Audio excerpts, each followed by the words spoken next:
Johnny Stackman for IrishBoxing.com with Ray Moylette.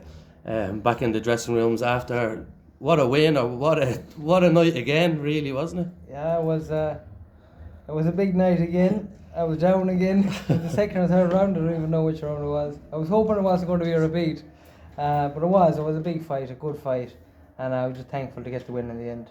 And you really were. You were emotional after, like it meant that much to you. Oh man, my whole life has been chasing boxing and chasing targets and dreams, and I never got them. Yeah. You know what I mean? And I was emotional this morning when I got out of bed, and I parked everything, and then I put my game face on and just focused on the fight. That was it. Didn't care. Like Pascal asked me there, or someone asked me there, how would it feel like to go out for the last round, knowing it's the last round? I didn't think like that. I just went out the last round saying I have to win this round. Yeah. You know, it wasn't the last round in my head.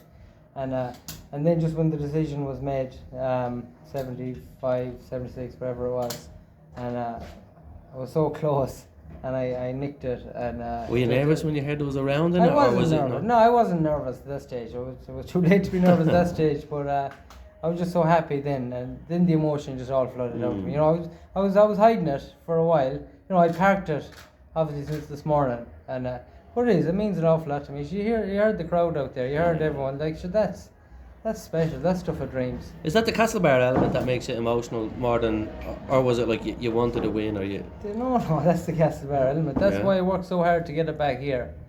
You know, that's why. That's magic. That's the dream. That's what it's all about. You know, what happens in the ring is part of it, but the atmosphere, the crowd, the people, laughter, talking, like, it's magic. What goes through your head in the second when he does drop you? Keep moving. And where's my feet? Yeah. I was hurt again. I was hurt, and he was good. He was strong, and he was accurate.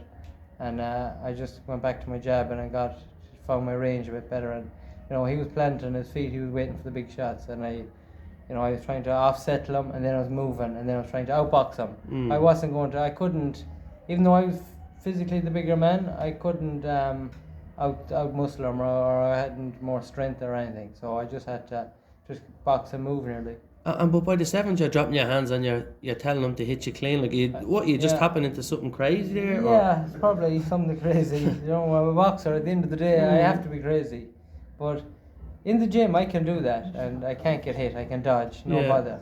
I was doing that in the 7th round with him, but I couldn't dodge his punches. Whatever it was, he was just so accurate, and it was strong. But you took them ones. I did, yeah, but that's no compliment if you're taking punches. No. You know, that's not what I'm here for. You know what I mean? But I did take them. But again, I was hurt again. I was hurt.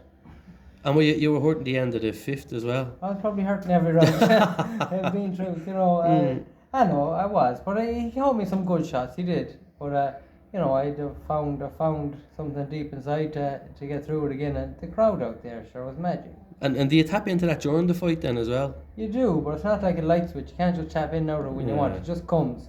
And unknown to yourself, you can just tap into it. It's just part of the emotional side of it, and just part of the energy in the room, and you can tap into that, yeah. And just, I know it's you probably don't want to talk about it, but what's next? We have to ask, like, what are you thinking? It was like a toss of a coin if you're retiring or not, or yeah. Well, there's no decision anyways at the minute. You know, if I walk away from that, you know, I can be telling that story in 10 years in the pub again. I get away with it, but I've no decision at the minute. You know, it's very hard to walk away after that emotion in there, and all Irish fighting there would be unreal. And it was amazing. But you know, do I want to put my family and myself into that camp? You know, for 10 or 12 weeks again? And you know, I was non-existent at home there for the last week. I have 2 little lads at home. I wasn't a father to them. Do you know what I mean? I was so involved as well with the promotion of it. Yeah. My training was a bit sacrificed, a little bit. You know, so if it was to happen again, I couldn't be done the same way. You know what I mean? But I'm not making any decision at the minute. No, and I have no decision at the minute. I just want to enjoy it.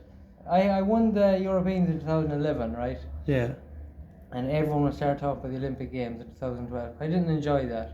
And then I was just chasing the Olympics after that. So, like, anything I've ever won, I was never given the opportunity to enjoy it and embrace it. I was always looking at it, what's next? You know, so finally now in my life, I set out to do something and I've done it. And I just want to enjoy it now. And if something comes off it, let it. But if it doesn't, it's good and well too. I can't ask a question after that, right? Thanks. Lovely. Thanks a million, and I appreciate it.